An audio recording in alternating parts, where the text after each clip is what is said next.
Ladies and gentlemen, welcome to the Authentic Podcast with Justin Doulard. And thank you for tuning in to another episode. It's time!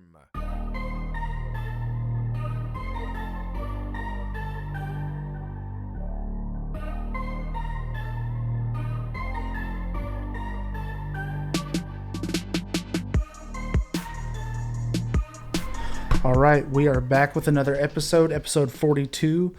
Have Mr. Bill Courtney with me today. Bill, you are a retired New York police detective with 33 years of experience, notable for starting the priority targeting section, better known as the controversial Rap Police. So I wanted to lead off and ask, and I think I know the answer, but how did you end up in Tulsa after you retired from... Yeah, well, that's kind of a strange set of circumstances. I kind of grew tired of New York in decline again. And I have an apartment. I still have it actually in Manhattan. I passed it on to my daughter, but it's just in case I want to escape and go back. I have the option. But a friend of mine, Danny O'Connor, opened up the Outsiders House Museum here. I came out for the opening. And I met a lot of his friends, and everybody, there was a whole different vibe here, a real friendly vibe. The people I met were in club owners, musicians, people who were like, artistic and had different galleries and different things. And it was a really cool, like I said, it was a really cool vibe. And I immediately got introduced, I had a set of friends immediately, and that's something you don't get back east. And so I came back a few more times, said, you know what the hell, let's do it. So I went and found a place downtown, bought it, and I've been here a little over 3 years now. So, I miss the East Coast, I miss the ocean, I miss the food, but that's about it. I don't miss the circus, and so here I am. I thought I had met you when I did the podcast with Danny. You probably don't remember, but in I the came house, by the was house. it? Yeah. Yes. Okay. And I remember him telling me, "Yeah, my buddy Bill's coming by. He moved. I got him to move. I think you were maybe visiting at the time, or maybe just you had moved just out moved. or something." Yeah. But he basically said he talked you into moving out here. With that said, how do you know Danny? How do I know what? How do you know Danny? How did you guys? So become friends? Danny, I think you probably know Danny's story, but Danny is friends with a lot of cops, believe it or not. And so I met him through a retired lieutenant from the NYPD and a retired detective who was actually active at the time from LAPD. And they had a little thing going where they called it Delta Bravo Exploration. I guess the DB is for Danny Boy. But they would go and find old movie film locations and do all sorts of cool shots, try to get access, talk to the people inside and stuff. So I had been interested in that and kind of an expert on locations in New York from going up there. And so that was the intro. And, that was, I guess, started the ball rolling. So based on your resume and the podcast you're starting in the series, you seem to be somewhat friends with people that you have formerly arrested or have been acquainted with in the crime world. My biggest question, is that common for police officers to have that relationship, or are you kind of a unique individual? I would say I'm unique. There's a crew of us out there who, well, I guess the way it starts, it could be an informant. A lot of informants walk in the door. They want to give up an adversary, or they're in a jam. Maybe it's ego, whatever. And sometimes those relationships can be maintained, but usually they're short-lived. But the way I developed these relationships is I was a member of several federal task forces. Primarily, I guess my longest run was with the DEA in New York. And then I did a few years with the Bureau. And I worked in a lot of federal task forces with so many agencies, the Violent Apprehension Squad. But the way I started maneuvering through the federal system was, and being a case maker, was, taking shots at different organizations and trying to get people to flip, arresting them on the lesser charges. that they were doing in part of like a structured organization. It could be credit card fraud, different things. And picking people who were probably like violent predicate felons, or at least had numerous felonies. And in the federal system, due to the minimum mandatory sentencing, they were going to have to do, long sentences, and then convincing them to cooperate. And once a person decides to cooperate with the government, it's a long process. They get put in special housing, which is basically they're isolated.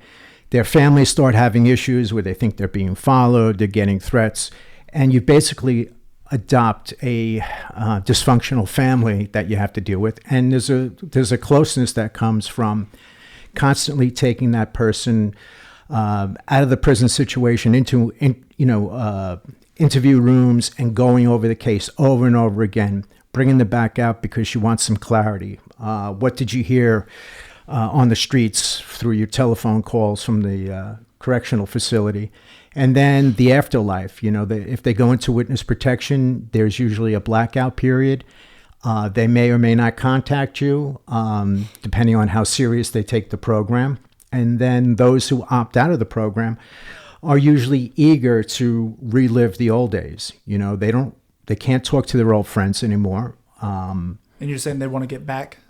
Well, they want to talk to us. They don't have anyone else to talk to. They really can't. They can only maybe reach out to one of those best friends who's not going to give them up. But when you go in the program or you go into hiding, it's stressful, and it's limited the amount of contact you can have with people. And then there are some guys who went back to the streets. They weren't afraid for whatever reason. And I maintain those relationships. Sometimes I sign them up as informants. So they had protection, and other times, they would just call up and say, hey, you know what I heard? This guy's dead, or this guy got shot. And so it's a certain personality, you have to have. People have to like you, you have to like them. And there's plenty of people I dealt with that I prayed I never heard from again. And then there's the guys that just have the right personality. They're sociopaths, but they're similar to us, and they love their kids and families. We have a lot in common, except we choose to make money a different way.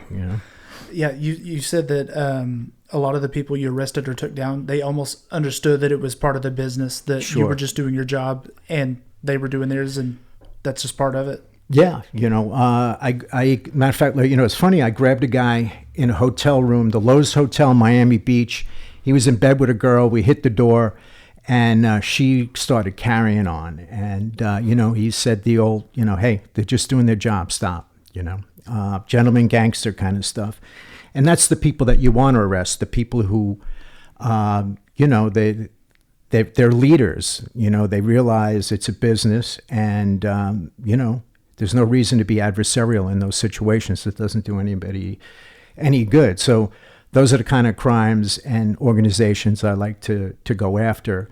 But of course, you got to start off a lot of times with the bottom feeders, the guys at the bottom who are just killers, who are just, low-level hangers-on, and that's how you build your case and go up. So, now, I think before we started on live, you mentioned, from what I think I understood, that the traditional mob is almost going to be obsolete soon, or it is obsolete. Was that correct? Or well, to a great degree, organized crime has been decimated by the use of the RICO statutes, which probably started in earnest back around 1980 with Rudy Giuliani when he was a U.S. attorney in the Southern District. And, if you're a part of a structured organization, that there's a de facto leader and lieutenants and you're in a gang and you commit violence, and you say you're in a gang and there's a leader of the gang, you're in a structured organization, and those laws apply, and the sentencing is brutal. So nobody wants to be a made man, because if you're once you get made, you've really entered into a conspiracy. So that's been a big problem for the mob. And then, crime has changed. There's plate readers everywhere. There's cameras everywhere. People have cell phones. It's so hard to get away with things. Can you imagine you put a body in a trunk and you're driving around? They probably snagged your tag, at least in New York City, maybe 50 times driving 10 miles. And everyone's got a camera in their hand. And yeah. So, it's a tough, the world's tougher. So it's chased a lot of the crime into the digital age, different kinds of fraud. But, they're still out there. There's still mobsters, trying to deplete, the health and welfare fund from a union, or, that's always been their kind of bread and butter, was unions and construction. So they're still out there. They're just a little bit more quiet. And the wars had killed the 5 families. They fought with themselves. They fought with each other. And it brought nothing but negative attention, and aided in the kind of end of the Italian mafia in New York. I try to hit some of the questions that I get from people as we go down on that note. Seems like you've had a lot of experience with both traditional mob and modern day gangs. Mm-hmm. Any major differences there, or any preference when working with those people? Is that a whole different life, or are they similar, just a different dynamic group? Well, there seems to be more loyalty in the mob. They have a structure. If you're an associate and you want to become a made member, you're kicking up, you're doing, everything you can to become an active member. So you're doing everything you can out in the street. You're kicking up as much money as you can, so you're noticed and appreciated as a money earner. Once you get made, which is very difficult, usually you have to kill somebody or be a big earner. Once you get made, now you have status. Nobody out in the street can touch you. No one can touch your family. It's a big deal, and then they're always trying to get their hands on, the bigger scams, the more money, their code of silence. You can't cooperate. It's so then you go to urban neighborhoods where, there might be like 4 or 5 gangs within one housing project. They might be warring with each other. It's a little less structured in those situations. I find that the gangs out west are a little bit more structured, but they seem to be in a constant state of violence with beefs and different things. So there's a lot more kind of, I don't want to say out in the open, but more obvious acts of violence that you can pick up on, and and that would kind of attribute to your way into making a conspiracy case on them. But yeah, no, there's differences, but they're in the street gangs are enamored with the mob too, whether they're Black, Hispanic, or Armenian, or Albanian. They all kind of they like that respect you get from being a mobster. And if you want to be a mobster, you want to be an Italian mobster. Let's face it, it's got the best movies, the best history. And they had the longest and best run than any other organized group that I can think of. So, where do you think our fascination with true crime comes from, as far as people not involved in crime or gangs? Like, I don't know, I was born in 90, you were working in 90, but right. Was true crime a big thing on TV back then? Or is it something that has been the past 20, 30 years? I think these shows, first it was probably like Cops. And then you started getting, like these 48-hour type shows, 1 or 2 hour special, leaves you hanging on every, in the commercial, and you think the case is dead, and then they come back with, another thing that leads them further and further towards an arrest and a conviction. Those shows, I think, became popular in the 90s. I don't remember them. I do remember Cops as a kid, watching Cops. Yeah, I mean, Cops is all street stuff, and I think they saw there's a market here. And then, there's people that just love this stuff, these, forensic shows and stuff. And that's not my thing. I like, I like I like to know the stories behind people and the, and the organized kind of stuff, because it's more interesting. The different types of scams, like you wouldn't believe how many different scams are out there. It's just amazing how, inventive people can be when they want money. Yeah, I almost got scammed around Christmas time. Oh, really? Yeah. I mean, someone got into my bank and had added an external account. Mm-hmm. And then they tricked me in calling me, acting like it was my bank, but they called from my bank's number, quote unquote, showed up on my phone. It blew my mind. But can you tell us a little bit about how you got into being a police officer and what led you to do that? Yeah, so I grew up in New York, and I was born in '62. My dad was a cop. I was surrounded by cops most of my life. We vacationed with other families who were members of law enforcement. I think when I was about 10 years old, my father was on the cover of the Daily News behind a car with a couple of guys shooting up at a building. There was a sniper or something. You know, New York was one of those cities that was in complete disarray at the time. High crime. The city was bankrupt. We had serial killer. We had numerous acts of arson in the poorest sections of New York that decimated the Bronx and areas in Brooklyn. And then you had like these, so then I had the positive side of it for my family, but then you also had really good cop movies back then. The French Connection, or a really great film, and this is, it didn't inspire me, but it certainly, I carried that film with me for a long time, was a movie called The Seven Ups, and it was produced by a guy named Sonny Grasso, who the film The French Connection was based on. And he's basically, you know, good-looking guy, leather jacket, driving a police car 100 miles an hour, shooting bad guys. And, you know, that's the life I wanted to live. I was like, man, I wish I could be that guy. And unfortunately, when you become a cop, you'll see that's a hard, you know, one, it's not like that. And two, it's a hard road to get to that level where you're a plainclothesman with an unmarked, undetectable, you know, kind of cover car. And but it is attainable, but in very, you know, small amounts of the investigators that are out there.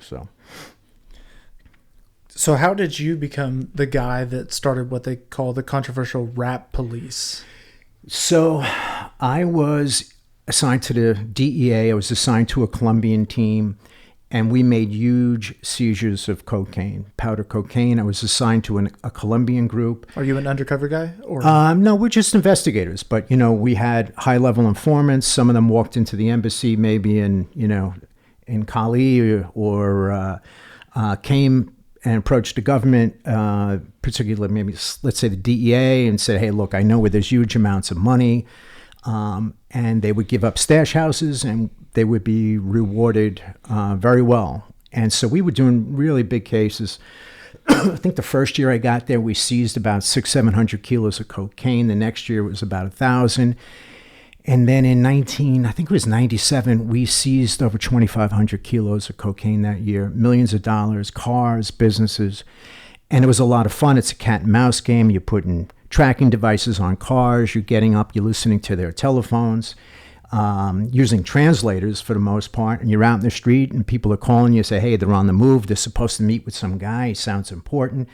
And now you're out there with 6, 7 guys following people through the urban streets of New York, trying to keep up with them, trying not to get made. It was a lot of fun. Somewhere along the line, I got up on a telephone that was supposed to be dealing with a source of supply from Colombia. It was a Dominican male, and he was basically on his way down. He had a lot of problems, and he was dealing with drug dealers in Brooklyn who were affiliated with different rap artists, who were protected by drug gangs or tough guys. And is this Haitian Jack? Well, no, Haitian Jack actually was a robber. Haitian Jack robbed drug dealers, but he's memorialized in different songs. I think one by Tupac, one by 50 Cent. But yeah, you know, so there's this world that I was kind of fascinated that existed. And I made a decision that I kind of wanted to leave the world of high-level, multi-kilo investigations and start looking at these guys on the streets. There was a lot of violence. There was a lot of rap beefs going on where, you know, guys would be waiting outside a radio station for the artist to come out. And, you know, sometimes the two different factions, they'd be, you know, having shootouts. You know, an argument might start off one of these diss songs and turn into something, you know, really volatile with numerous acts of violence. But I saw that there were a lot of guys who were kind of terrorizing people in the rap industry, whether they were producers, whether they were artists. And they got their start in New York. Most of them will come from Brooklyn, but they were stash house robbers. They would go and rob drug dealers. They'd steal their drugs. They'd steal their money. And we're talking significant amounts of cash. And there was nothing you could do about it because, one, you're in an illegal trade. And two, these guys were so fierce, and so their reputation and actions put drug dealers in fear. And so it was kind of, only natural that they would now see an opportunity for this, opportunity to extort, whether it's the friendly extortion game or the all-out give me money or I'm going to, make your life miserable. And some of the big players in New York would be a guy named Haitian Jack, Jimmy Henchman, a guy Walter Johnson, whose street name was, what was this? Tut, King Tut. He was so crazy, he robbed his own congregation, a Jehovah's Witness church in Brooklyn. He robbed the entire congregation on one Sunday. He went to church there and then robbed them? Yeah, well, his family went to church there, and he was a sociopath. So I guess he had fled from the flock and decided to return. So these guys were really bad guys. And the rappers initially, people like Tupac and the early guys out on the street, they came from the same streets that these guys were legends in. And at first, I think they liked it to have these guys around. Their music was about surviving the streets, hustling to survive. And these guys were like, you can't sing about us. You're not a hustler. You're nobody. You want to sing about us, you got to pay homage to us. Give us cash, take care of us, tickets to the show. We're going to come hang out with you. You're going to be in the club buying stuff. And, if I like that $100,000 Rolex on your wrist, I'm probably going to take it from you. So, and then, one guy in particular who was Haitian Jack, he kind of, he had some charm. He'd be in places like Star Island in Miami Beach area at all the hot clubs. He dated Madonna for a bit. He started to legitimize himself to a point, and he was known as a guy that if you had problems, you could go to Jack and he would take care of them. But that relationship came at a cost. He was going to ask you for money. He was going to ask you maybe to help manage an artist, to invest, some kind of investment where he was involved. But basically it was just to, drain people of their money and give him, a significant kind of, introduction to the industry. He insinuated himself into it, and he did very well. But he was still, a street guy, got into a lot of beefs. When people asked for help, he helped them, and usually with acts of violence. So he was kind of a more notorious guy in the industry, and I had arrested him on a couple of occasions. And the first time I arrested him because he was a violent predicate felon before he could get citizenship. His family was from Haiti. Excuse me. And, I told him, you're either going back to Haiti or you're going to, help us out with what we need. And, he had no other choice. And then he didn't really so much act as an informant, but as somebody I kept close, kept an eye on, and occasionally would ask for a favor, like a telephone number of another bad guy who I was looking into, but I never wanted to burn him. But he broke the rules and got into a shootout. Small infraction. Yeah, in West Hollywood. And there was a witness who knew who he was. And then I started getting calls, and I was like, oh no, here we go. This is in the 90s? No, this was probably Jack's final end in the United States was probably around 2005, maybe 2006, something like that. Okay. But his rise probably comes out in the early 90s. It's hard thinking back on when rap got really big, but he kind of was one of the early guys in the industry. He was really tight with Tupac, and what happened is everywhere Tupac went, they were there. And what they were getting out of him at the time, I don't know. I don't think Tupac particularly had a lot of money back then, but whatever he had, I'm sure he was, pretty loose with. And, these guys saw an opportunity. But what happened is they invited some girl from a club back to a hotel room. It was Jack, Tupac, one other guy whose name I forget, and one guy I think who was never identified. This is in California? No, it was in New York. This is the early days. And the girl was either raped or sexually assaulted, but they were arrested. And Jack chose a lawyer named Paul Brenner. Paul was a defense attorney. He also did a lot of cases for the different police unions in New York where cops needed a lawyer because, they had been arrested for maybe being overzealous or in an arrest, or maybe an off-duty situation like a DUI. And so he had that reputation.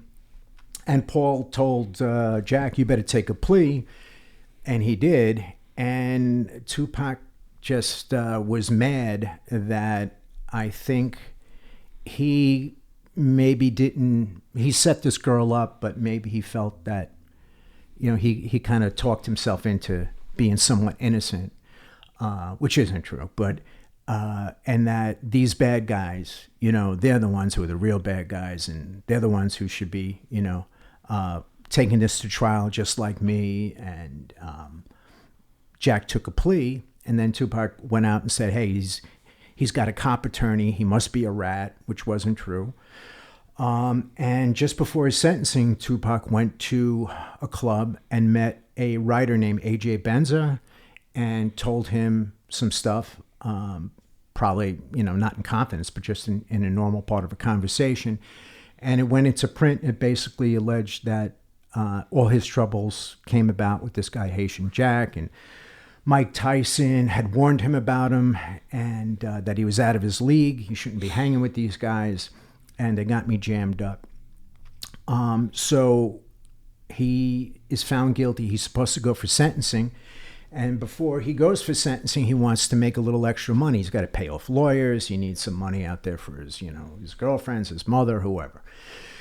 And so he goes to do a track for a guy named Little Sean at a place called Quad Studios. And when they get there, they're met in the lobby by some gunmen who start to rob Tupac. They want to take his watch, different things. Tupac goes for a gun, shoots himself in the groin a couple of times. These guys open fire. I don't even know if they hit Tupac, but they did hit another individual who was there. And they flee with some stuff. And the reason that happened was it was just supposed to be a robbery, maybe a smackdown, to teach him a lesson that you can't throw guys' names around like Haitian Jack.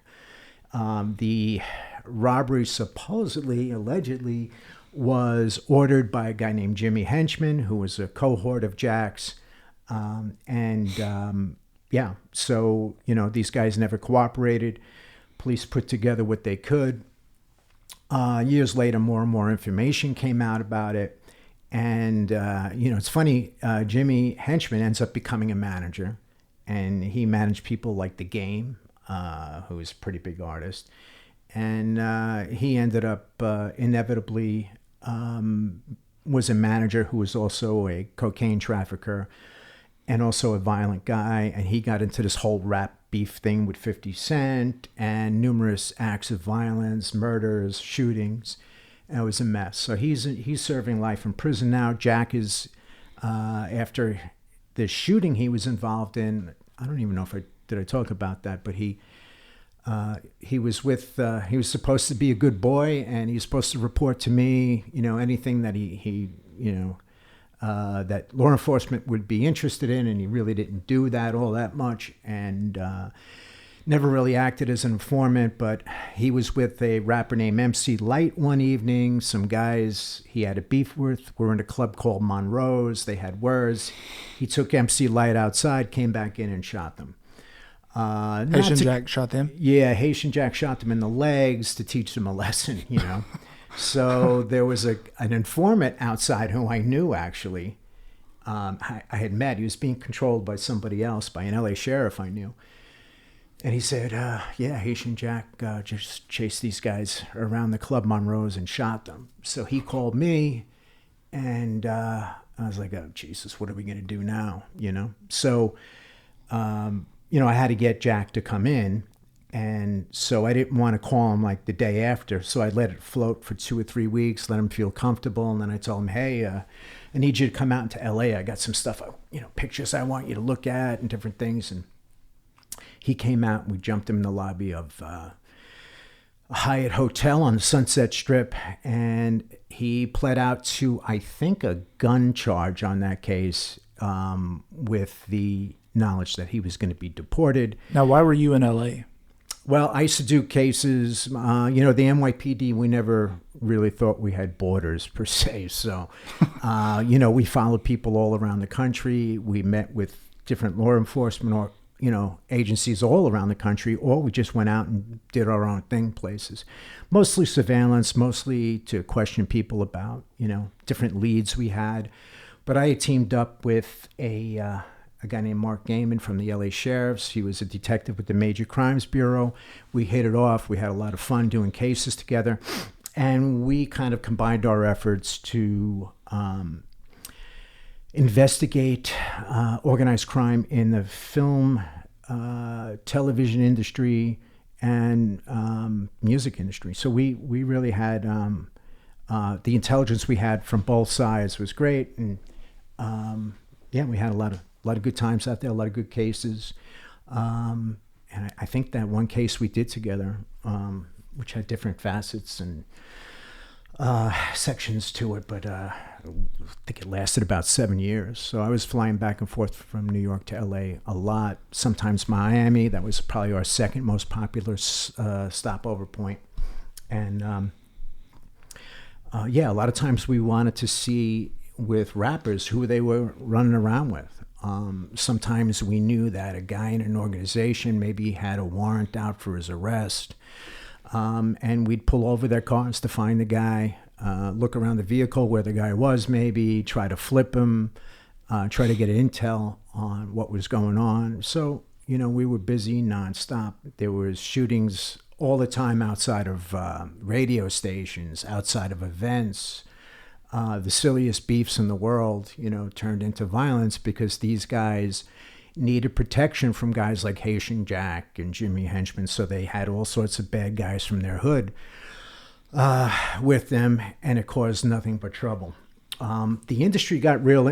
What happened, though, is when Tupac got out of prison, he got bailed out by Suge Knight while he had an appeal. And Suge brought him over to Death Row Records, and Suge wanted to keep him as an artist. So, he would get Tupac fired up about how the New York guys robbed him and made a fool out of him. And so Tupac started doing these diss tracks where he was calling out gangsters in New York by name, and it started to get ugly. The guys from Bad Boy Records, which is Puffy's label, decided not to really get into it, but other rap groups in New York weren't, standing for it, and they started to go back and forth. So, it just was constantly, there was problems everywhere. So if you had like the Source Awards, the Vibe Awards, all these guys would show up. They all had beefs. They all had guys in their entourage who weren't particularly good people. And so it was nonstop violence. And it kind of ends with the murders of Tupac and Biggie within about a year of each other. And, that was the beginning of law enforcement really looking into these guys and trying to quell the violence. And, so there's so many interesting cases and things. And, but it's not like it used to be. There's still beefs, but I don't hear about the violence that used to go on. So it's changed to a certain degree. You think people are still maybe now beefing per se, but not so much violence and maybe not so much true acts, more of just for entertainment purposes? Yeah, well, the industry has changed so much. Record labels don't really control these guys so much anymore. There's a lot of independent labels. It's so much easier now to have a budget to record something. The digital age has changed it. There's, changed things so much that There's less startup money. You can do a lot of it on your own. Yeah, I mean, and what happens is they still have people running around with them. Everyone wants to take care of their friends they grew up with, and their egos get the best of them. But the one war that was really bad war that I got involved in was between 50 Cent and the artists at Murder Inc. Records, and I ended up doing a case that led to a death penalty RICO case in the Eastern District of New York. Basically what happened was 50 Cent was, low-level street kind of dealer. This is before he was big, right? Oh, sure. Yeah. This is, South Jamaica, Queens. I don't even know whatever it is. It's got to be, I guess, mid to late 90s or so. He starts to become, a guy who's selling a lot of mixtapes out on the street, is making a name for himself. He put out a diss track called How to Rob, and the song goes into detail about how he was going to rob all these different members of these popular artists in the rap industry, making fools out of making fun of them. And they were all mad and wanted revenge and started singing about him. So it was a great public relations technique in that it propelled him overnight into stardom, but he still didn't have a record deal. So there was a record label called Murder Inc. Records, and they paid homage to one of the most famous street narcotics distributor named Kenneth Supreme McGriff, and he had a very violent drug trafficking organization called the Supreme Team. This was a gangbanger or a rapper? No, McGriff I wouldn't call him a gang member, although it was somewhat of a gang, but he was a multi-kilo drug trafficker who also controlled different housing projects in Queens, New York that distributed crack cocaine. He made, hundreds of thousands of dollars, if not millions, I'm sure, and had some really violent guys in his organization. And he went to jail for a bit. When he came out, these guys from Murder Inc. Records, Irv Gotti, his artist Ja Rule, Shanti, different people, Joe, they were enamored with him. He's a street legend in New York. And so, yeah, hey, come hang out with us. And, it's nice to have a guy like that with those street creds that, prevents you from being preyed upon. The problem was that 50 Cent didn't respect Supreme. He warned him to stop taking shots at his label's artist, Ja Rule. They had a number of street beefs, and different things happened. And after he refused to comply with McGriff and kept going after Ja Rule, McGriff and several of the men waited for him one day. I think they got tipped off, but they ended up shooting him 9 times. They thought he was dead, and he ended up surviving. And that's when I began to realize that, when I started getting tips about it, that Supreme and this record label were out of control. The label had to know what was going on. They were on top of their game, and why they would ever hook up with this guy, at least at the level they did, and let him handle a rap beef with violence is insane. And it brought heat onto the company. And the cases we did on Murder Inc. Records and Supreme basically decimated the label. It ruined the careers of Ja Rule, Ashanti, Cadillac Ta, all these different people on the label, because the industry knew that they were responsible in some way for the shooting of 50 Cent, threatening other labels that if they gave 50 Cent a recording contract, they would do things to them, whether it was business, they would sever business ties, get them blackballed, or maybe even bigger, like threats to them, threats of violence. So, so that's a beef that turned into a record label losing everything, losing their stature in the industry, destroying their artist's career. And it ended up with me putting McGriff in jail, and his prosecution, his successful prosecution, led to life sentences. And so he's done. The record label is done. And it's a testament to why you don't invite bad guys into your life, you know. So the night that 50 Cent got shot, were you part of the team that arrested? No. So we were doing long-term investigations. You know, we were like, you know, a bit more sophisticated. We're not street guys per se. We all came from the street as young cops and you know, street detectives doing like, you know, robbery squad work and things like that. But no, this is all long-term investigations. The use of informants, arresting people on the bottom and building a case and getting to the truth of what happened. So yours is a long-term goal. Oh, yeah. I Short-term. think that case started in 2000. We didn't finish it. The conviction didn't come about until I think 2006. So you dedicated... The shooting of him? The shooting of him? Or which conviction? No, a RICO case that that included the shooting and some murders and drug trafficking and other acts. So... Am I making this up, or on one of your podcasts, did you say that 50 Cent would not comply? Oh yeah, no, he did not want to. He did not want to cooperate at all. What is that? What is cooperate with? What? Like if someone the shot investigation. You, like yeah, can you elaborate more on? Well, yeah, you know I'm a victim, but I live by the code of the streets. Thank you, I appreciate your help, but no, I'm not going to basically tell you anything. You know, so. And it's true. If he had cooperated with us, his career would have been dead, and that would have been the end of it. So because he would have been considered an informant, or a rat, or whatever. So even if you get shot, you can't talk. Wow, props to him for I don't know. I feel like it would end for me when I almost died. That I'd be like, all right, I got to switch now. But of course, that changed his whole life. Yeah. Well, he's tough. He's a tough kid, you know, and he's a smart kid, and he reinvented himself several times. He made really good investments. He's producing television shows now. Yeah, he's doing everything. Yeah, I mean, he's smarter than the guys who tried to stop his career. And once that album, Get Rich or Die Trying, came out, that was it. He was a legend after that. And, you know, he's got a good reputation. You know, he can be a bit of a pain in the ass. This guy, Tony Yayo, is with him, is another guy who's always shooting his mouth off. But they got good personalities in a way, you know. It's they make the whole kind of industry thing a little interesting. But in the past, they were also involved in a lot of violence because a lot of people were going after them, whether it was to attempt to extort from them, you know, or whatever.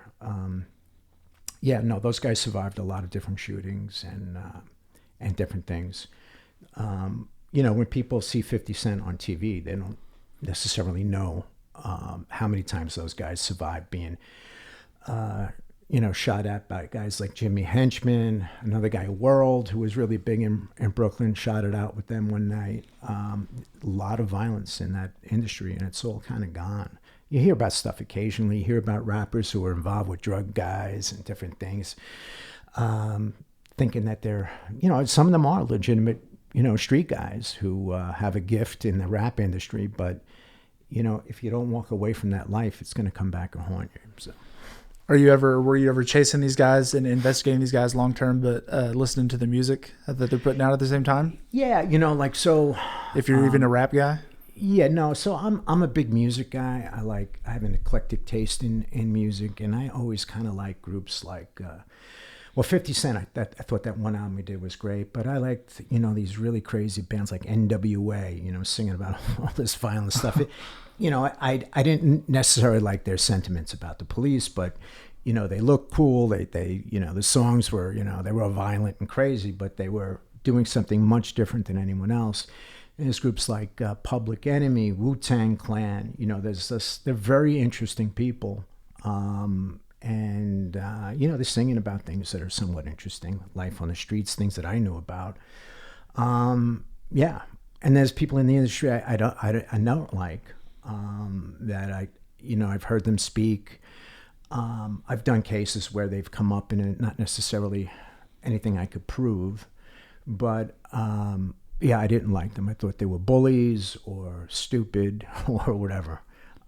Guys like Fat Joe, Benzino, you know, they all talk shit. Excuse my French. Sure. And so, you know, I had my favorites, but the law is the law, and if we had a crime, we were going to try to get you. So I always found it interesting too, because it seems like you'd be the type of guy as well that doesn't hold that against these people to an extent, because clearly they grew up very differently than you did, and maybe had a big reason at one point to hate the police, and maybe they were taught that at a young age. And clearly that's probably not correct, but you grew up, it sounds like, with a good mentor and a police officer family, where these guys might have grown up with people who were arrested by the police or doing things that. Yeah, well, yes and no. Yes, they grew up much different. So like Ice Cube, for example. Well, Ice Cube was kind of a middle class kid. Was he? Yeah. Ice Cube went to like a good school and everything else, but yeah, he's a bad example, actually, because he is one of those guys that. Well, he seems like he's changed a lot now too. Well, it's not like he really changed. I don't think he was never really a street guy doing bad things or anything like that. He certainly could sing about it. He lived near it or in it, but he wasn't a gangbanger, really. So why would he be a part of the groups, writing F the police? Because it's entertainment, and maybe it's the way he felt. But the thing is this, is that, in the urban environment, poor neighborhoods where a lot of rap comes out of, not necessarily the majority of it, but a lot of it comes out of there. And, people who live in poverty sometimes see the drug economy as a means to get out. The police are the enemy. They're coming in, they're going to try to arrest you. They're going to try to put you in jail, and want you to get the appropriate sentence for your crimes. And you don't necessarily have to be a bad person and be in that crime into crime, but you're accountable. And so when you get caught, you're gonna do the time. And in that era, there was a lot of money to be made out on the street doing it. I don't think they thought about the consequences, that you were ruining people's lives who were using the drugs. There was a lot of violence attached to their drugs. You can get robbed. You could have competition from other drug dealers, street beefs, shootouts, the jail time. And it's a game that you'll lose unless you get out one day and decide never to return. But yeah, so also the police in poor neighborhoods are the representatives of the government. And they're pissed off at, a lot of the lack of maybe what they perceive to be services and different things that they should have. They're frustrated. And, the police are an easy target for their animosity towards the government. You can't sing songs like, F the mayor, so, you know what I mean? So it's those guys who are busting your chops. Screw the fireman. Yeah. So anyway, but sure, I get it. I think everyone gets it. But you know what? No matter what, you're accountable for your actions on the street. And there's always going to be a case where a cop goes overboard, and then they think all the cops are overboard all the time. And, it's not really legitimate. And while I'll always defend the police, because I knew that 99% of the guys I work with were honest. And, people make mistakes and things happen, but for the most part, guys didn't go to work looking to violate people's civil rights and things like that. Some guys were wilder than others, for sure. Same thing goes for bad guys. Some guys are gentlemen. Some guys just, they want to run. They want to fight over the most, the silliest of things and low level crime. So, we could criticize each other on both sides of the law, but at the end of the day, it is what it is. And I think that things have changed for the better. I think, there's a lot of political things, at play where people try to exploit tragedies, and, it's just kind of silly. People fall for it on both sides, and, but cops and street guys and, EMTs, people are out there, they know what really goes on, and they should actually ask us our opinion. We'd be able to put things straight too. We know what works, social services, and what doesn't. And, Unfortunately, politicians and academics seem to run the world, and they don't know what it's like out on the streets. So That's probably the best short answer you could have ever given. Like, well, you can't write a song called F the Mayor, right? Yeah. It's got to be the police. Yeah. So let's talk about your show. It's pretty new. Yeah. If I'm not mistaken, right? Yeah. So I guess I only, I always had the idea. Years ago, I guess in about 2010. What year did you retire? I retired. So I retired in 2007. I went overseas for a bit and I worked in the Middle East. I came back a couple of years later and I started working for different investigative agencies and task forces for the city of New York. Most of them involved organized crime in construction, private sanitation, unions, things of that nature. So I got back in the game, but at a different level, and I was a boss for most of it. I ran the investigative unit for one agency for a pretty long time. And this is after retiring. yes, yeah. Okay. So 25 with the PD, and then another 7 or 8 with these other guys, and they were task forces. We had the NYPD, we had feds working with us. And, we had money to do a long-term investigation. So I stayed in the game and started doing a lot more Italian mob cases, Genovese family cases. So with that being said, with that experience, with the amount of people I cooperated, the amount of people who I maintained relationships with on the good side and the bad side, I decided that all these shows that are out there now with these mobsters and all these guys are now talking about old beefs that happened in the rap industry. I have so much inside stuff that will kind of really, wake up the neighborhood when I start talking about it. So I started off slow. My first show was, it's called the Proffer.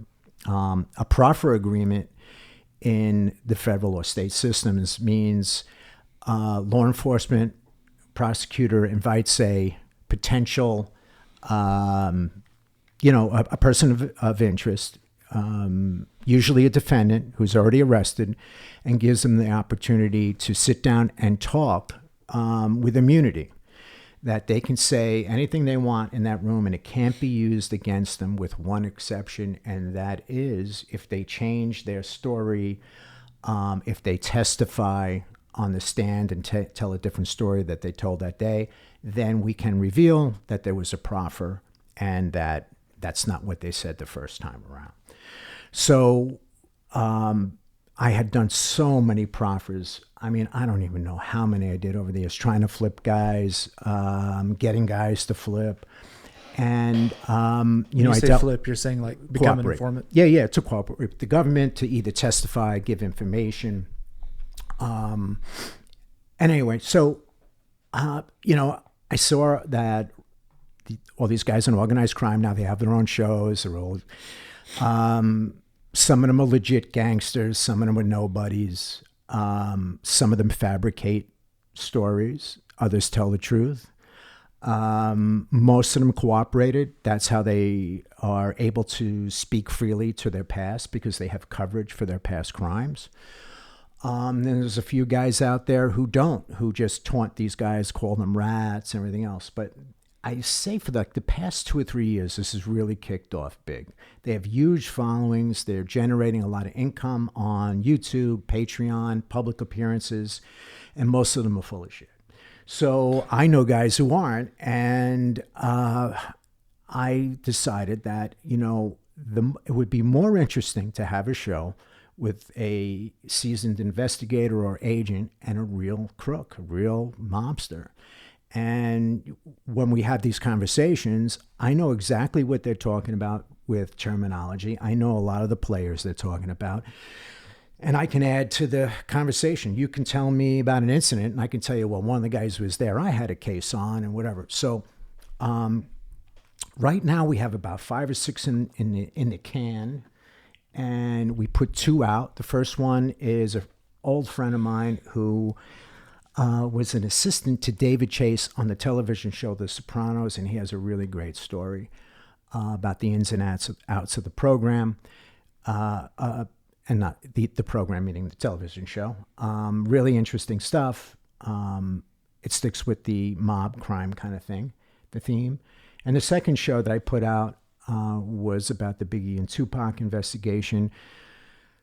My knowledge and was used by LA with a lot of street guys I knew. We whether it was one of the guys responsible for Tupac's death, who was a New Yorker, or just, sharing intelligence. The episode we did with Detective Greg Kading, retired from LAPD, gives you the inside and out of those two homicides. So it's of great interest now because Puffy was a part of that investigation. He's in all sorts of trouble, and a guy named Keefe D was recently arrested by the Las Vegas Metro Police for the murder of Tupac. So it's a lot of current stuff that was just a couple months ago, right? Yeah. So we're giving the backstory on it, and whether or not there's real prosecutorial merit to that case, I don't know. I have an opinion on it that I'm really not going to say now because I don't want to get anyone mad at me. But I don't think it's such a strong case as everyone thinks.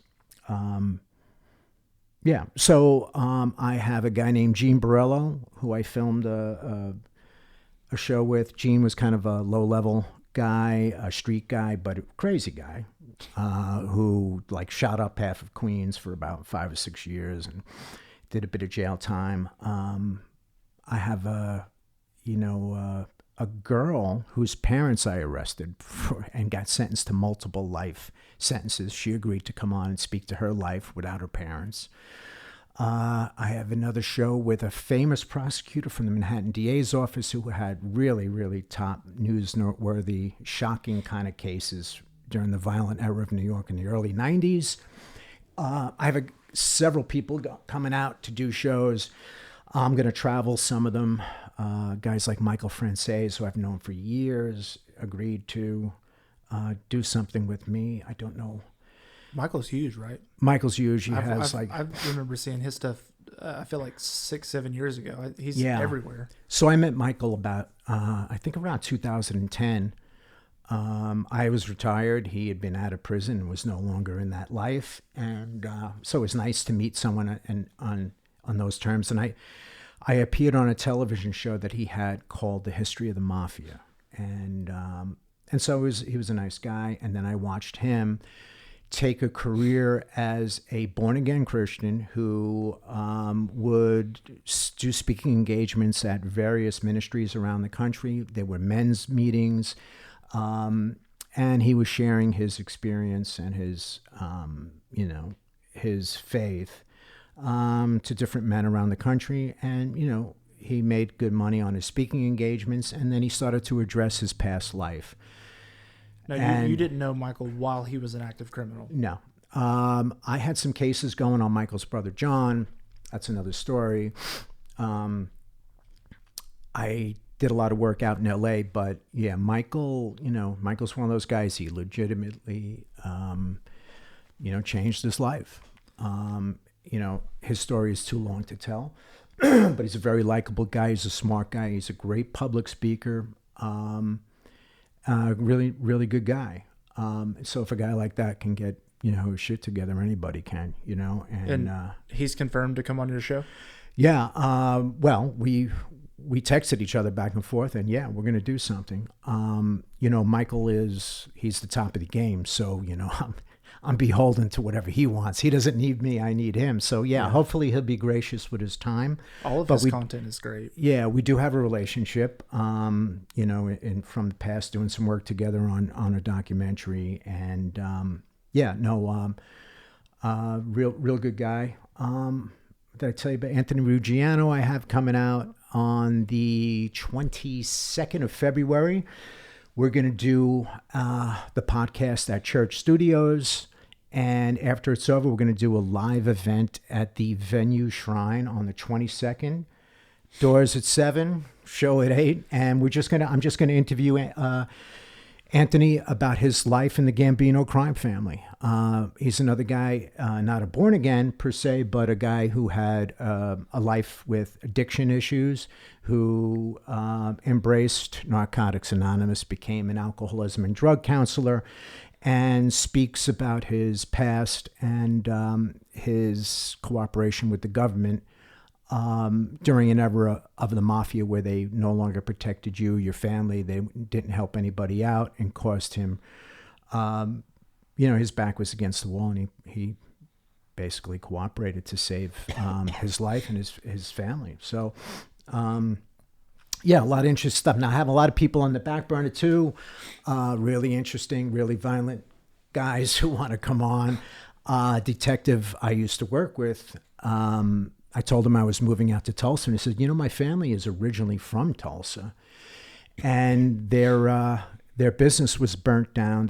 His name was Wendell Stratford, and his family owned the Stratford Hotel over at Black Wall Street, and it was burnt down during the race massacre. And Wendell's going to come out and talk about his career in doing mostly cold cases.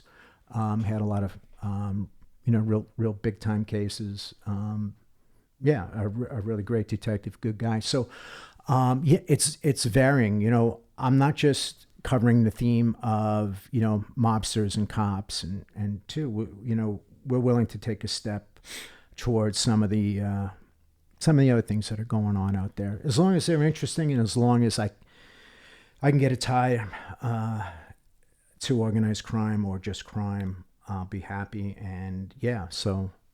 I got a real big rapper who says he might do it. I'm in negotiations. Can you give names? I can't give the name because, one, if he doesn't show up, I'm going to feel like a fool.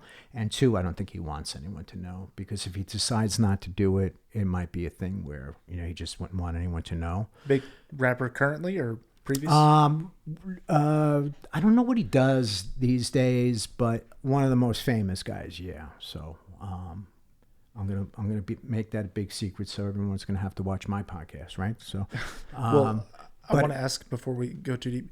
You said that because I saw tickets for the previous one. I felt like it was 2 or 3 weeks ago, maybe.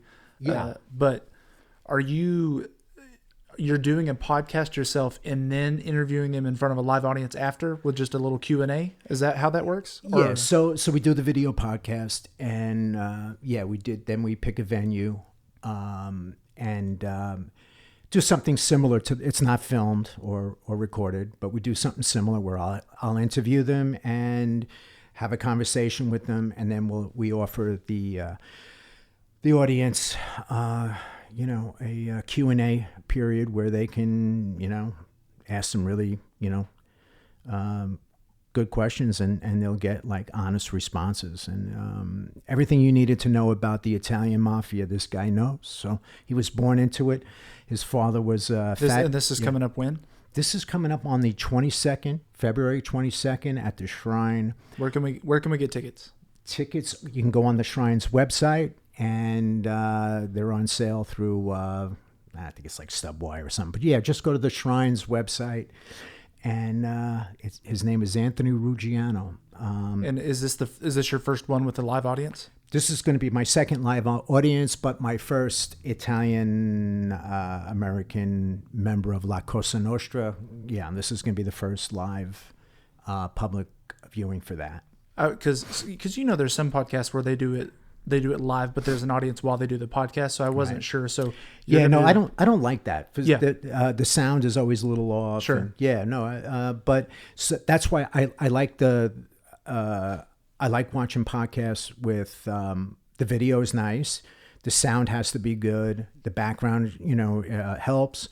And so the places I've been doing it fit all those needs, but Church Studios is such a cool place, and they've been really good to me. So I love those guys, and and my friend Donnie owns the Shrine, and I had filmed the first 2 episodes there with my own crew, and it gets really expensive, and so I found a better home. So the 20, is that a Thursday night? It looks like that is a Thursday night. Yeah, 7:00. I think it's 10. Tickets at 10 online, 15 at the door. We may have if Anthony is up to it, we're definitely going to offer a meet and greet, pictures together, whatever. He has a huge following. So if you have a chance, look for Anthony Ruggiano. And he has, I think he calls his show Reformed Gangsters. And so he speaks to other guys in the life who also, cooperated, started life anew. He's been on Michael France's show. He's been on Sammy the Bull Gravano's show and others. He invites other members of his crew, lower level guys, but guys who had, he worked with out on the street, who, they don't have anything to worry about these days. They chose another path, or the kind of life is over for them, so they can reminisce without really worrying. So he's an interesting guy, fun guy, and hopefully that goes well.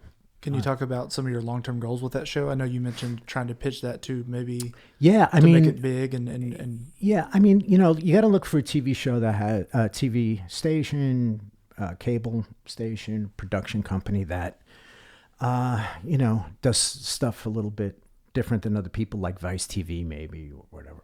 I have a lot of contacts out in Hollywood from my past investigations and just reputation. So, I want to pitch, like, after I have 5 out and shows that are out and being viewed by the public, hopefully get a good following, and hopefully they'll like what we have. But there's a good market out there in Patreon and everywhere else where people, you can give the people online the ability to ask questions and get answers and things like that. So either way, for me, this has been a lot of fun. I'm kind of revisiting the past. Minus the editing. It's not ego. It's not like I think I'm going to make money off of this or whatever. It's a lot of fun, and it's something that no one else is doing. So, I don't want to be a copycat, and I want to be my own guy and just take advantage of the stories I have. And once I start putting this rap stuff out, it's really going to be kind of interesting, because I have a lot of inside knowledge that it's never been talked about. I did want to, we were talking about it earlier. I wanted you to dive into that as much as you can. You were talking about sports betting and just some things that's going to maybe stir up some stuff, if you can hit on it at all. Yeah. So, years ago, the mob made money with point shaving scams and things like that. And, there's if you can get to a professional ball player, man, you got it made. If they get caught doing it, they're done. So it's a little risky. But I had got information from a bookie who we had some evidence against, who was dealing with some people in the recording industry. I'm not going to say who they were, but he said on 3 occasions they made bets with him. A bookie and someone in music? No, a bookie meaning a guy who takes bets from someone. But a bookie and a guy in the music business were making bets against each other? Yeah. Okay. Yeah. And, so they were betting the over on some basketball games, and they have to score a certain amount of points. If you bet the points on it, the over, whatever it is, they, let's say it's a combination, 200 points. I forget how, exactly how the scam worked. But I came across it in my folder, and it's basically getting famous ball players to score as many points as they can to hit that goal, that amount of points they need. And if the bookie told us, if we pulled the actual events, the games, the footage, you will see that a team with a healthy lead, who really can ride out the last 3 or 4 minutes of the game, you will see certain players running back and forth as fast as they can, trying to hit the points. So these guys get it. And when they did hit the points, one ran by them and made the sign, the gang kind of sign that they use. Another guy apparently jumped up in the stands and hugged them, or you see them hugging each other in the audience. They just hit big on their bets. Really? And so... Is this in the 90s? I would say early 2000s, maybe. So. Could you show me on YouTube? Could you show me? No, I don't. I've never got the footage. Oh, so they're just talking about it. Yeah, But you never saw. I'll get. If somebody with more time than I have, maybe they can go find the footage. But maybe off record, tell me a game or something I could look up. Yeah, It might be kind of hard. It'd be easier nowadays, but well, it'd be interesting to see. Yes and no, but somebody always has footage somewhere, right? Yeah, you might have to pay for it or something to get it, but I'm sure it's out there.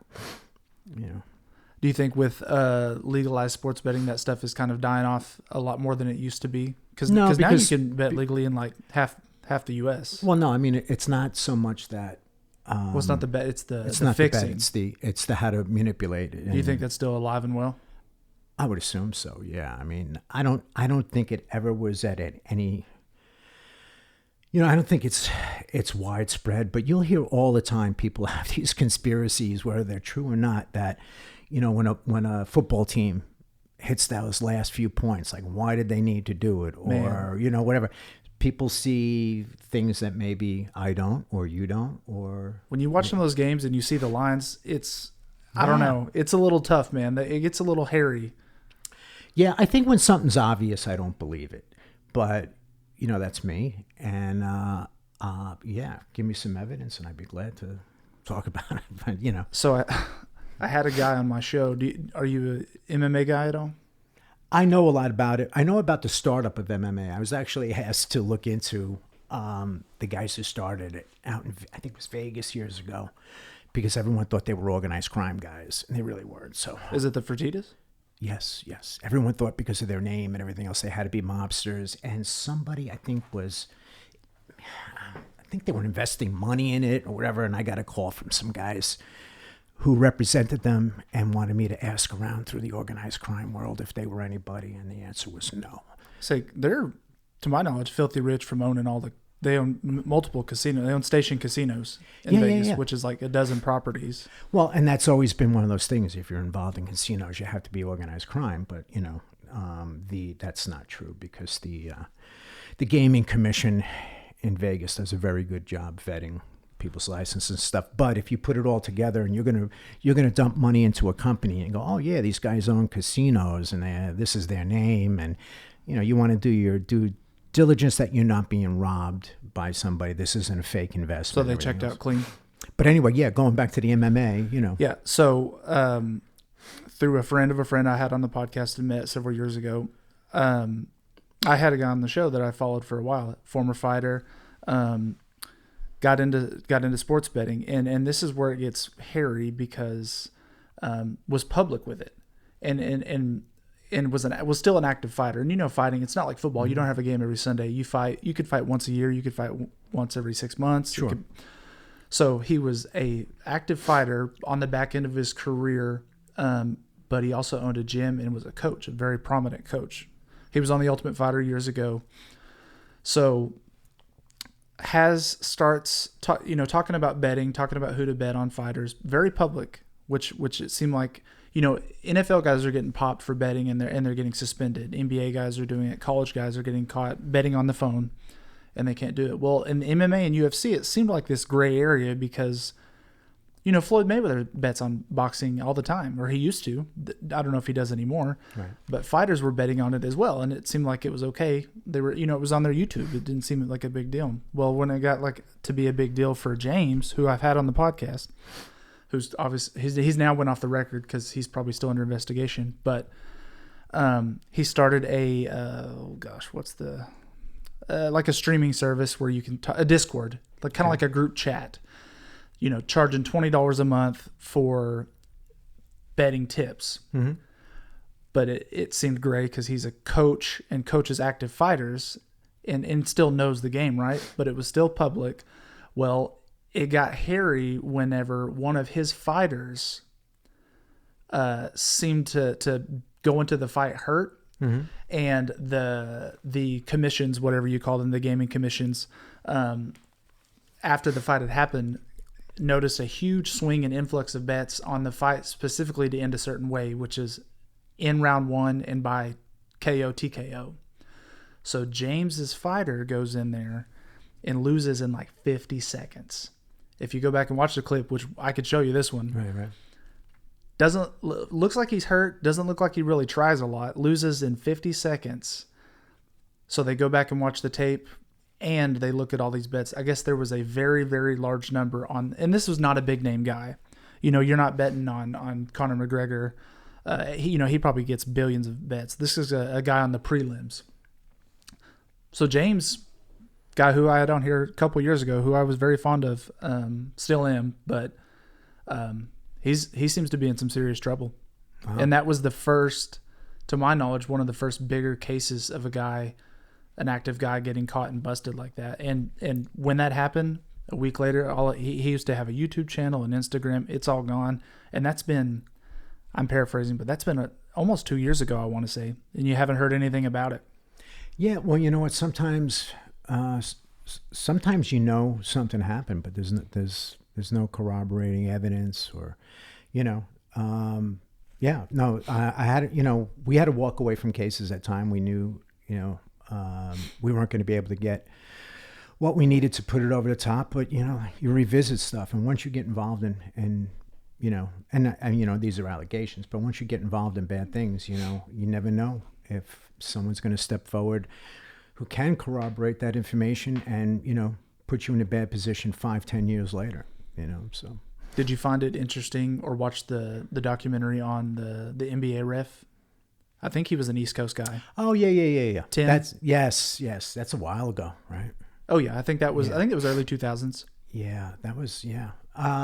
His case was interesting. Well, it's all interesting, but his was reffing, and then a guy was saying, he started out giving inside information in just stuff he picked up as a ref. He knows, hey, Kobe's playing tonight. Kobe's playing against the Knicks. Every time he plays the Knicks, they draw this ref. This ref is more lenient. He's more hard. He's going to get a lot of fouls. Right. It started out as little tips, and then it sounded like he started going down the deep end and got in. The way they caught him, to my understanding, was got connected with a guy in the mob, and they were chasing him, and phone calls picked up, and they said, why does this name sound familiar? They're talking about basketball, and who's this Tim guy? And they find out, and he's a ref. Right. And that's how he got caught. Yeah, there's all sorts of scams out there. Henry Hill of Goodfellas fame was involved with one of the scandals with college ball in Boston. I know Michael Franzese speaks to it often. I think Michael actually years ago used to speak to players at NCAA. They'd sponsor events where he would talk to them and said, hey, you're going to be approached to do things, and if you do, you're going to ruin your life. So listen, if there's gambling brings a lot of problems. You open up a casino, there's nothing but problems. You have sporting events, people are going to bet on it, people are going to try to manipulate it. That's just it. There's a lot of money to be made with fraud. So your show, you've got 5 guys on deck. You're going to film it. You're going to do some traveling. Yeah. And you seem to be having fun with it. Yeah, it's fun. I'm calling guys I used to work with. They're shocked to hear from me. Like some guys you just never hear from again because I dealt with so many people. So I have an FBI agent who's going to come out and do the show. He was a behavioral science guy doing like serial killers at the end of his career. I got one of the most violent hitmen in the history of the Black Mafia in New York who's going to come out. Just so much good stuff. Can you give a name there or no name? No name yet? I'm not going to put his name out there yet because I think he would want to promote it before I did. So how is a guy like that still in the streets? How is he? He had a cooperation agreement. I think even though with his cooperation agreement he had to do about 20 years. He was a really really bad guy. But he's out of jail a while now. He's probably my age. He's been out of jail I don't know how many years, and he's not doing anything. So meaning he's not, committing crimes. So. Yeah. When you say you maintain a relationship with these guys, how does that work? How do you maintain they put their phone number in their phone. I have theirs, and sometimes things come up, and you're like, hey, let me ask him if he knows. Sometimes, I just want to know what's going on, and a lot of times they've lost their contacts to the street. They can't go back, whatever. And if you want to talk to somebody about the old days or whatever, it only makes sense. But But just sometimes I'll have a conversation with somebody, maybe from law enforcement, an old partner or something, and we're like, hey, whatever happened? Do you remember? Maybe we'll have an argument over the way something went down. And I'll call one of these guys and, hey, how did this thing go again? So I'd say about half the guys I arrested went back to crime. But the guys who didn't were more sophisticated. And so like I said, we're all the same. You know, we all have the same goals in life. We want to be taken care of financially. We want, nothing but good things for our family and friends. And, that's the meeting ground right there. And you'll find that you have a lot more in common with these people than you would think. It's just that for whatever reason, and probably for particular reasons, we've chosen other paths, or we've been fortunate enough to have been, gifted with a better life, better opportunities. So, so the show is, any member of organized crime, Italian guys, black guys, Mexican gangs, I don't care who it is. I'd love to have anybody on the show. I'd love to, just talk about the life. And, the past was, the era I come out of in New York was the most violent in the history of New York City. You said it was in 91, 2,000 homicides or something like that? Well, I think in 91 we had about 2,225. Now, if you had that many people killed, right? So if you had, let's just say 2,200, how many people got shot and lived? The surgeons we had in the emergency rooms were unbelievable. They had such great experience in New York. So a lot of people survived shootings. Robberies were off the hook. It was a bad place. So nowadays I look and it's nothing. You would have the impression that it's like New York City and Frisco and those places like the worst places in the world, and they're really not. The problem is it's all this low-level petty crime that district attorneys refuse to prosecute, whether it's these guys who run in and do hits on jewelry stores and high-end clothes in places like Nordstrom's, or these street people who are living out in their own filth in Frisco and L.A. It's the quality of life that is horrible, and it kills big cities, it kills commerce. And it's really the role of the district attorneys who refuse to cooperate and, prosecute crimes that are really destroying places like New York. I hope one day it changes. So, but for now, I'm here in Tulsa, Oklahoma, a very high rate of crime here, but it's all like in certain areas. I've never really felt unsafe here. I don't carry a gun out in the street. If you come to my house, I have a lot of guns, but, and that's how things should be, Are you a fan of open carry? What's that? Are you a fan of open carry like we have here? I don't, yes and no, I like to have the freedom to purchase a weapon legally and have it without, having to jump through a million hoops and a bureaucracy to get it, or being told, no, I can't have it. Some of the open carry stuff is a little over the top for me. Not in Oklahoma, huh? Yeah, you know what, though? I don't see it that much, but I see it a lot. Guys with empty holsters because the store they're in doesn't allow open carry. Yeah. So you see guys, let's say in like Walmart with the empty holster, it's just kind of, I don't know. I think it's like a status symbol for some guys. Yeah, I got to. Absolutely. Yeah. But, I'm not particularly for it, but I'm not particularly against it either. But I've always carried a concealed weapon, obviously. So I like it better that way, I can't help but think what, we have First 48 here, what that would have been like if you had that in New York during that time with 2,000 plus homicides. Yeah, no, you might have 3-4 homicides in one police precinct in one night, Some of these precincts were small, like 1 square mile. You have 2 or 3 homicides in a night. It was crazy, and can you imagine how you have a certain amount of detectives on deck? in the precinct, and they're also investigating robberies, burglaries, all these different crimes, and now they have 3 or 4 homicides. Like, how do you keep up with that? So they were really difficult times. Cold case units that were formed later on were able to solve a lot of those crimes because people didn't feel as much in fear to come forward, or got jammed up and were looking for some kind of consideration. So we ended up backtracking and finding ways to solve some of them, but it was crazy. So.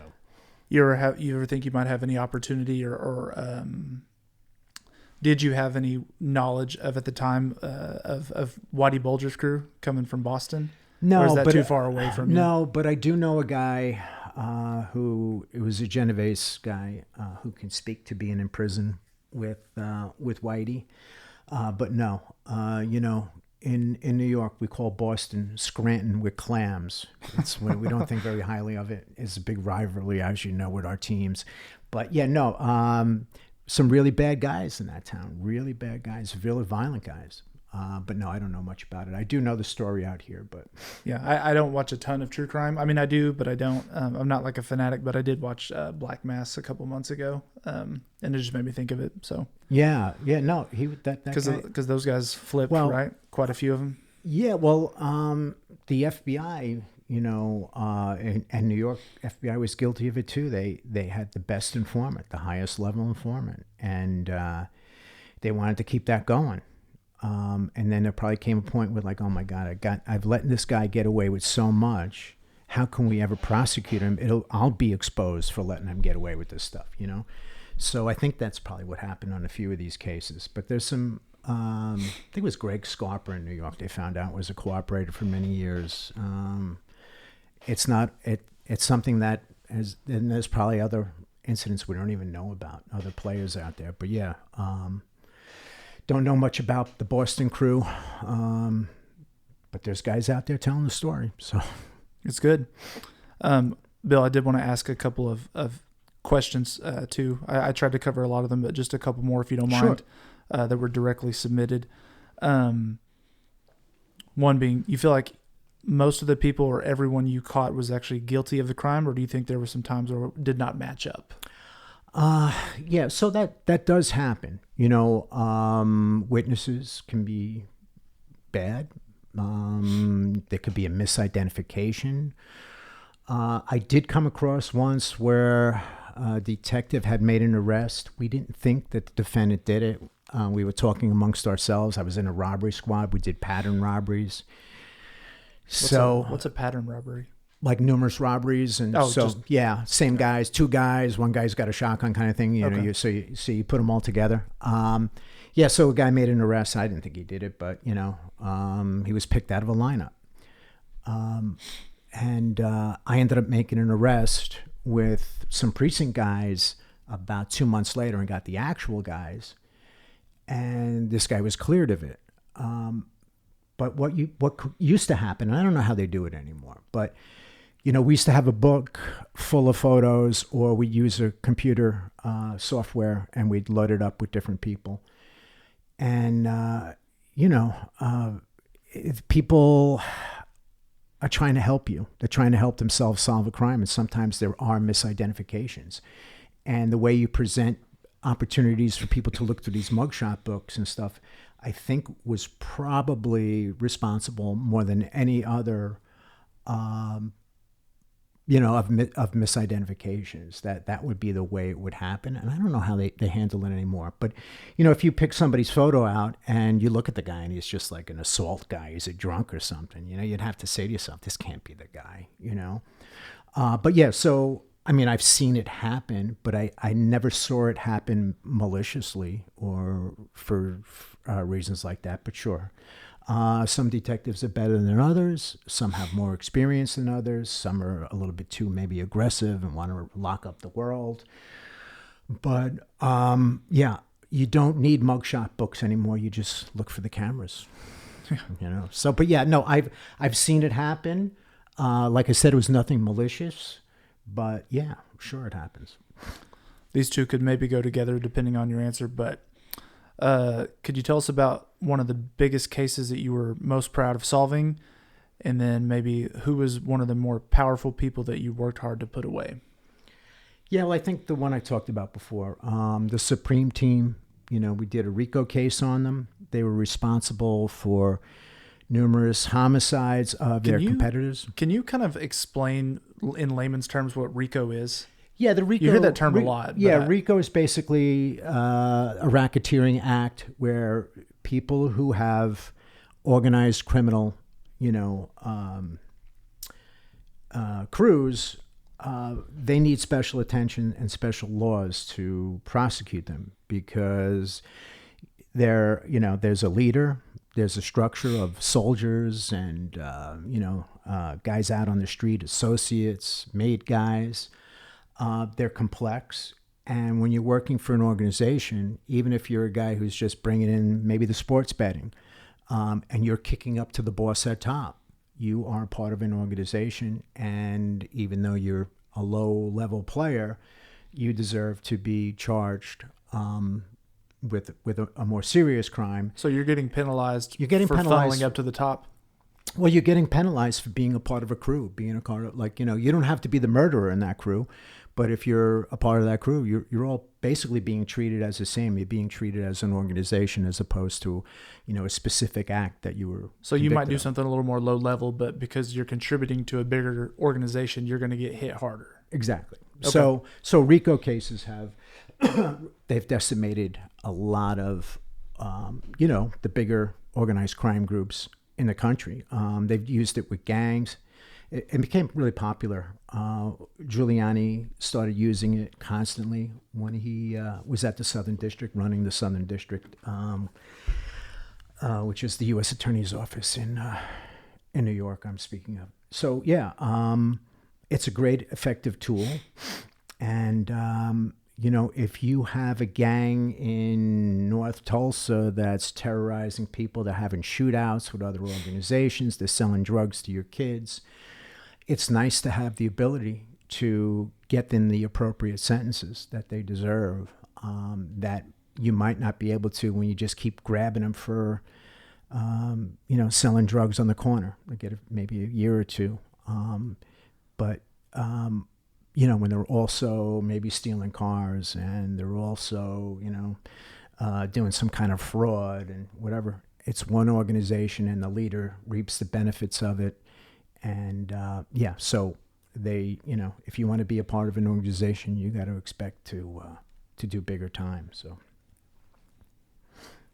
oddest or strangest piece of evidence or clue that helped you lead to a large bust? I can't. That's a good question. Yeah, it's little things. Guys in Baltimore did a search warrant once that involved an organization I had. And I asked them if I could go through the evidence that they had. It was a double homicide in Owings Mills, Maryland.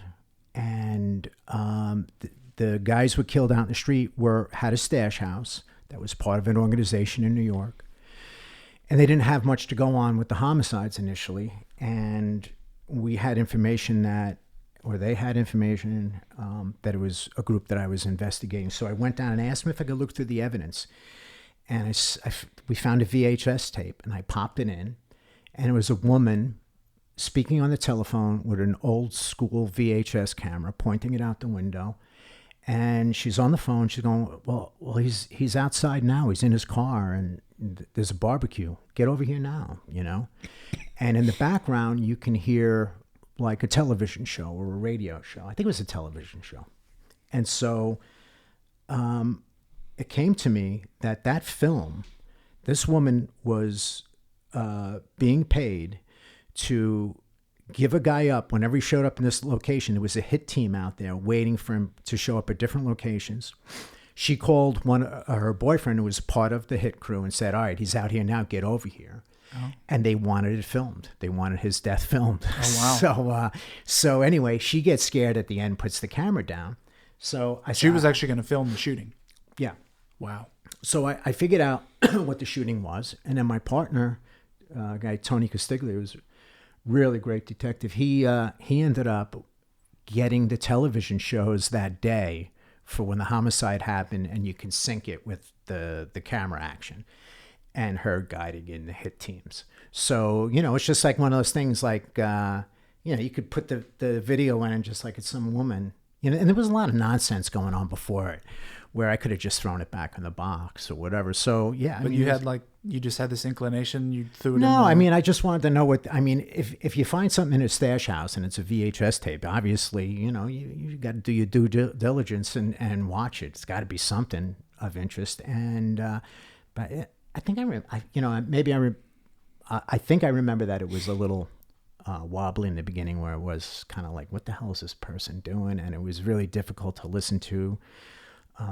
But yeah, it became apparent after a minute or two that this is something I need to watch. And so anyway, that was part of the evidence, just one piece of evidence in a chain of things. We got some people to cooperate. And it was just another piece of evidence we needed. All these little things add up. There was also, with that case, there was messages back and forth to each other on pagers that, were useful too. So you have to know how to, you got to like subpoena everything, phone records, pager records. It's changed so much over the years too. Digitally now, you can go into a chat room on Call of Duty and make a drug deal. If you really were sophisticated, and who's going to follow you? The next week you pick another game, right? So there's so many ways to get away with things. And, but if you have an informant and they tell you how they're doing it, that's half the battle.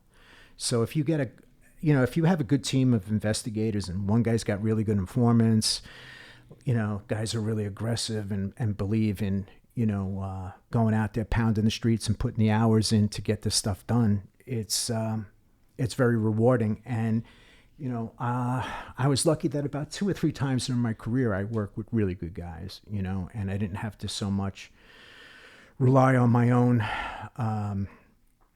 abilities, but have guys that were as good, better than me. And, you pick up so much. And, working with good guys and finding good teams is hard, There's always, there's some teams you could be in that, the boss is no good. There's a few people they brought in that are just friends of his and not his hard worker. Everyone's disgruntled, people looking to get out. And then you have a team of guys that are just on point, good boss, gives you everything you need. You have all the resources and you just go wild and you get everything done.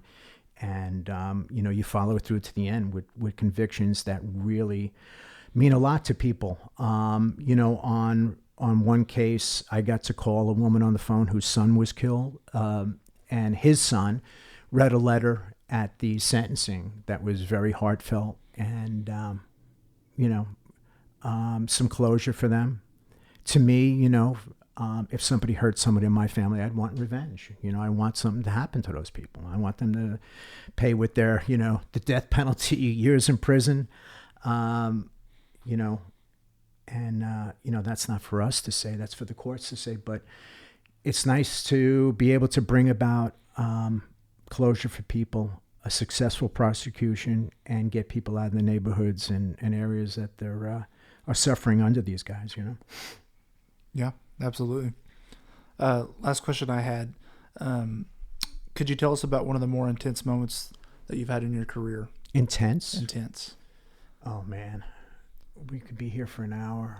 I'll tell you a funny story. I'm going to tell you my first arrest, which is the greatest story in the world. The first one was the best one? My first arrest I ever made. 42nd Street and 8th Avenue, Times Square area, 1984. Really bad. Times Square is one of the worst places in New York City at the time. Hookers, transvestites,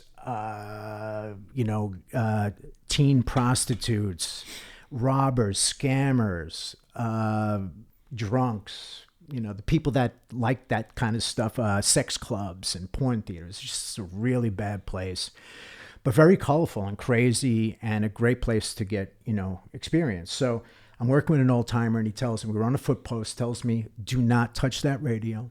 Don't go running anywhere without me. Just stay with me. Follow my lead. So we're standing there, we're just talking, and he says, "Listen." Sounds like training day. Yeah, so he said, "I'm going to go across the street and get some coffee, and I'll be right back. You want anything? No. All right, I'll be right back. Don't do anything. Don't go anywhere." I watch him cross the street. He goes into this coffee shop, and all of a sudden I hear these screams. I run around the corner. I don't listen to him. I run around the corner, and there is a guy. There's like a 6 foot tall black transvestite, about, like I said, 6 foot, huge guy, stabbing a guy in his hands, like he has his hands up deflecting the knife. Sees me and takes off running, and I get on the radio. I'm running away. I'm running away from my, senior officer, and screaming into the radio as I run, and I end up in a bar that I don't even know where I am. And it's a transvestite bar. So I run in, and there's about 20 transvestites and their admirers in this funky little bar. And I see a transvestite in the corner breathing heavy, and I know I got my guy. When I try to make the arrest, the other transvestites surround me. Now I'm like, you know what? I mean, my first day, if I get beat up, well, my first week, whatever it was, if I get beat up by transvestites, it's not going to be the good start, of a career. And so anyway, a guy steps forward and starts pushing people back, helping me. I'm holding on to this guy. And all of a sudden, the door kicks open to the bar, and the boys come in, and wigs are flying, bodies are flying out. I am rescued. I make my arrest, and wigs are flying. And then going back to the police station and have to search. A guy with 40D breasts and a penis that could get him into porn movies was an odd experience for a young guy. And I later found out that the black guy who stepped forward to help me in that bar was a retired boxer named Emil Griffin. And Emil was a gay guy who was in the closet, didn't want to come out. I guess Emil was in the 60s, 70s at his height in boxing in the 1960s or 70s. Anyway, he was taunted about his homosexuality, and he went into the ring and actually beat his opponent to death. He was so angry. If you look it up, you'll see the information. So Emil helped me out. Later on, and show you how crazy New York was, Emil walked into a bank with a note to rob the bank, and they couldn't read it, and they threw him out of the bank. So the cops grabbed him a block or two away, and it was like, they couldn't read the note, and they were just like, all right, get out of here, Emil. So he was a down and out alcoholic guy but he saved my ass for a few minutes. I would have taken a pounding until those guys found me, and so and then it was a good lesson, don't know where you're at. You start running down streets, you don't even know where you're at. How are you going to get help when you need it? And, picking your corner. I should have just opened that door. I saw my guy, stopped back, got on the radio. I did everything wrong, but that's how you learn. So yeah, that was the craziest night, I think. That was a pretty crazy story. Arrest one. What did your senior officer say? Yeah, he was mad at me, too, because he, he was there with the troops. So it wasn't like anyone was asking him what happened. He was like, see, and I was like, yeah, I get it. But then again, people like him said, all right, well, this kid, he's into it. You know what I mean? He's got balls. He ran in the place. Yeah, so we know he's stand up. We know he'll do what we need him to do. Some people, too, like you run into guys, they don't want to make arrests. They want nothing to do with nothing. They just want to get through their 8 hours. Write some tickets. Well, not even that. Just like, they don't, they want to do the bare minimum. So, like every job, 10% of the people do the real work. But the patrol guys they really hold the city together. Those guys don't get any mention, and they have the hardest jobs going as the guys out on patrol dealing with all this craziness on the street level. Those are the guys who hold the cities together, and the detectives get all the glory. But, it's a tough job. This is a tough town, Tulsa. They have a good homicide unit here, good reputation. And, I know they're hurting for talent right now. Yeah. I mean, who wants to be a cop anymore? I mean, if I was going to be a cop, I don't think this is a bad city to be a cop in. There's lots of experience that you'll get here. Great homicide unit. I never hear too many bad things, about, any kind of scandals or anything else. They seem to all really have it together. And I know a couple of them now that have been here a while, and they're all stand-up guys, good guys. So. And typically in the Midwest, South, you get a lot of support from the community for the most part. And I think that, the homicide team will credit here. A lot of their homicides are helped out by the community. We have like a 90% ratio or solve rate, and all of them typically say it's a large part due to the community. Yeah. Well, yeah, absolutely. There's a little bit of that, but it's a tough job. Staying up late on those homicides when they first happen, trying to follow through so people don't flee, people don't get away, people don't get other witnesses to tell them not to cooperate. It's one of the toughest gigs. I did it for a little bit as a precinct detective, and your body takes a pounding staying up for days. There's a lot of dedication to that. It's unhealthy. You work late hours. Those guys deserve a lot of credit. And I haven't seen too many of the shows. I'm not big into that stuff. I don't watch a ton either. My wife does, but yeah, I forget where it was. Maybe it was on a plane or a hotel, and it was one of those 48-hour deals. And it was Tulsa. Every time I ever turned on, it was Tulsa. And you could tell, but these guys they got it together. They know what they're doing. They're good, solid guys. So. Can't say that about everybody in the United States. A lot of times, police are a product of the government that's, controlling the department. So, so I think you guys are in good hands. Bill, I've enjoyed talking with you. You got through most of my questions too that I had submitted. Do you got anything else for us before we close it out? No, I'll always keep you updated on what we got going. And it's called the Proffer Podcast. Right now I'm on YouTube, about to start on Patreon, building up my audience. Like and subscribe. Are you going to do Apple and Spotify as well, just audio, or are you going to do mainly?